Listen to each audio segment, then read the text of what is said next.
আসসালামু আলাইকুম। আজকে আমি রান্না করছি নোনা ইলিশ দিয়ে শাপলা। বাংলাদেশের জাতীয় ফুল শাপলা আর বাংলাদেশের জাতীয় মাছ ইলিশ। সেই ইলিশ কিন্তু এটা হলো নোনা ইলিশ, লবণ দিয়ে করে রাখা হয়, তাই এর নাম হচ্ছে নোনা ইলিশ।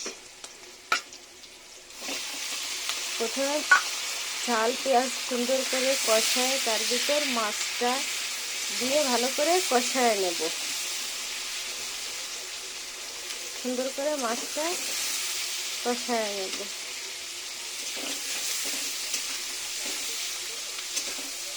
এই নোনা ইলিশ দিয়ে শাপলা রান্না করলে খেতে অনেক সুন্দর লাগে, আর সুন্দর একটা ঘ্রাণও আসে। এই ইলিশ মাছের ঘ্রাণটা অনেক সুন্দর। এটা কার কার খেতে ভালো লাগে? আমার তো অনেক ভালো লাগে খেতে, অনেক মজা। এর ভিতর এখন একটু সামান্য পরিমাণে পানি দেব। শাপলা তরকারি থেকে বেশি ঝোল রাখতে হয় না, আর বেশি পানি দেওয়াও লাগে না।